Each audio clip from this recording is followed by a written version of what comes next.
Hi, this is Sneha, And this is Atik, and we are back after a long break. and we couldn't be any more ready. And now we will try to be as regular as possible. So, Mama, which book are we discussing today? So, during the break, I have read a lot of books. So, I was confused about which book to pick to restart our channel. So, I thought, why not to pick one of the greatest book of all time? Which book is that? So, finally, I zeroed on Meditations by Marcus Aurelius. Again, your favorite philosophy, huh? Well, philosophy teaches you way of life, especially with kids of your age who is going through this transition phase. They need to be aware of the fact how this world functions and the kind of effect it has on you. What do you mean by transition phase? Teenage is that age where you are neither a kid nor an adult yet. You are going towards adulthood. So few mistakes that were allowed to you as kid will not be allowed to you anymore. So you need to be a little more responsible towards your approach. I'm all ready to embrace adulthood, but I don't want to let go of the child inside me. Yes, and you should never let go of that child inside you. You can retain it all your life. Anyways, let's dive into the book. So, do you know that Meditations is not really a book? It's a personal diary of Marcus Aurelius that he used to write every night and was never meant to be published. But luckily, it got published later and became inspiration for so many people. Basically, it's a self-talk of Aurelius on how to become a better person, how to become a better leader, how to think in any situation, how to handle the stress that comes with powerful positions, and most importantly, how to get control of your mind. And thrive despite difficulties and adversities. So, can you think of thriving despite adversities? Can you explain that in Gen Z terms, please? Of course, that's what I'm here for. Okay, tell me something. How would you handle someone who treats you with disrespect? It really depends on who I'm talking to, whether it's an elder of mine or just a friend. So, how do you handle if an elderly person disrespects you? I would try to understand why he or she said that first, and then if I see value in it, then I would try and have a confrontation with them. But if I see that they're just agitated, I would just avoid the conversation entirely. Okay. And what if a younger person disrespects you? Then I would just tell them firmly that this is not how you're supposed to speak. Then why you're not firm with elders? Because they're elders. Okay. I'll teach you something about respect today. You should respect a person regardless of age, gender, and your own personal biases. Things are right because of the value they hold, and things are wrong because the value they hold are wrong. You must set your boundaries with everyone. As you are not supposed to cross boundaries with others, you must not allow others to cross boundaries with you as well. Despite age, you can put your point across firmly with elders too without raising your voice. You're right. You should not raise your voice with anyone, even with people who are younger than you. And your tone and your choice of words dictate your personality and speak volumes about your family values. It's an art to be firm and strong in your approach, yet extremely polite and respectful in your mannerism. That's an important point you said. I have said this to you before as well, that if I say or do something that you don't like as a son, you come and tell me. If not right away, then maybe half an hour later, maybe next day, but you must come and tell me, Mama, this is what you said I didn't like, this is what you did that I didn't like. Because I don't think that someone opposing to my point of view is my enemy. If someone has another belief and another point of view, cannot be your enemy, right? So you have to understand that if someone's point of view offend you in any which way, then you need to work on your own conviction. So you telling me that mama, I'm not liking it, is not a disrespect to me. It's just that you're putting your point across, and which is really important in life. If I will not give you that position at home, that where you can tell me that mama, this is what I don't like, then you will never be able to say this in outside world as well. So everything starts at home. So I have always given you this position that if you don't like anything that I do or say, you come and tell me, but you must know that how to speak to your elders.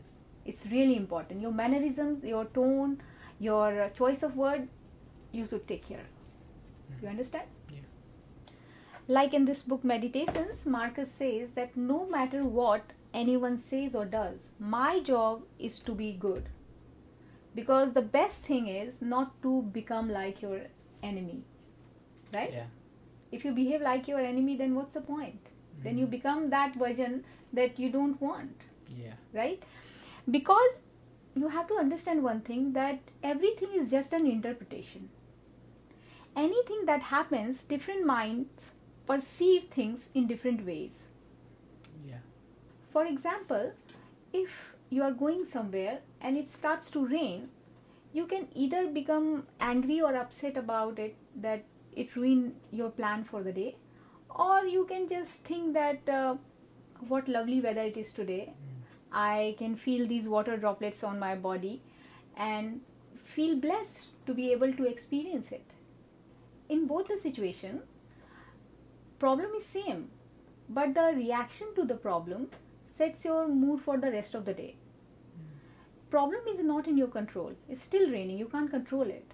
But your reaction towards the problem is still very much is in your control. So in the first approach, you are just playing the victim card, and in the latter, you are in powerful position of being in control of your own thoughts. Yeah. So which one would you prefer? Of course, the latter. I'll give you another example. Imagine that you're going somewhere and you get stuck in the traffic. So you should be prepared for a situation like this. Rather than get annoyed on traffic, I think you should always be ready with plan B, that if you get stuck in the traffic, how can you utilize that time? So you can listen to the music that calm yourself down, and you can read a book. You can always carry a book in your bag that you will never find time to read.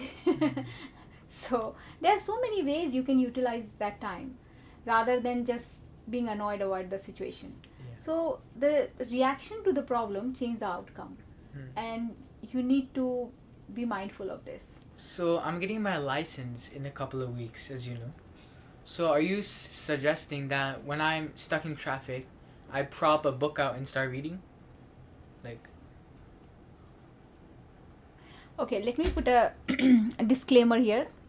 The suggestion I give is only for people who sit either on passenger seat or back seat. So the person who is driving the car, completely ignore my suggestion, please. And especially for student drivers, please focus on driving. Traffic is much easier to deal with than you think. I'm a professional. Oh, really? I got it. Coming back to business, basically, we all should be prepared with a plan B for when the situation doesn't go according to plan A. And isn't it Aurelius' quote that the obstacle is the way? Mm-hmm. What comes in the way becomes the way? What else does Aurelius talk about in his book? Okay, let me quote him from the book straight, okay? Aurelius says, how easy it is to repel and wipe away every impression which is troublesome or unsuitable, and immediately to be in all tranquility. So basically, Aurelius is saying, work on gaining control of our mind. Think about mainly the positive thoughts, because we are what we think. If you think positively, your actions might also end up positive. If you think negatively, your actions might not end up positive. So you must focus on controlling and focusing on positive thoughts and discarding any negative thoughts. Perfect. And that's how you get control of your mind. Perfect. And how can you do that? By being mindful, living in the moment, training in organizing our thoughts. When there are distractions, you minimize them and focus on the one thing that matters. But of course, that takes practice. Right. Let me quote Aurelius again. Your mind will take the shape of what you frequently hold in thoughts, for the human spirit is colored by such impressions. So, our mind should sit superior to our body and its sensations, right? And the rational mind is an advantage that you have got as human being over other species. Are we all having rational minds as human beings? Are you comparing yourself to the other species or other human beings? I mean, human beings only. Because I've met a few minds which are not so rational. Because different people have different experiences and exposure in life. And depending on the background people come from and the kind of experiences people have had plays a vital role in taking rational decisions. So why do two people from the same family have different personalities? Because of their strength and weaknesses of character. Our strength and weaknesses of character have a lot to do with setting perspectives in life. So perception and reaction are two variables in our control that can change the outcome? That's right. Now you got it. Yeah. So is being mindful enough? No, being mindful and taking deliberate actions. What's the point of knowing your flaws and not acting upon it, right? It's pointless. Yeah. We live our life on autopilot. We get up every morning, we go to work, we do our household chores, we do everything out of habit or practice. We don't have time to, think whether we are doing it well or not, what we should do next. We just do it because it's in our everyday routine, and we are just too busy doing it. But autopilot happens in humans after lots of practice, right? Right. But how often we check our intentions? What is right for today for this specific situation might become a wrong decision for tomorrow for the same situation or any other situation.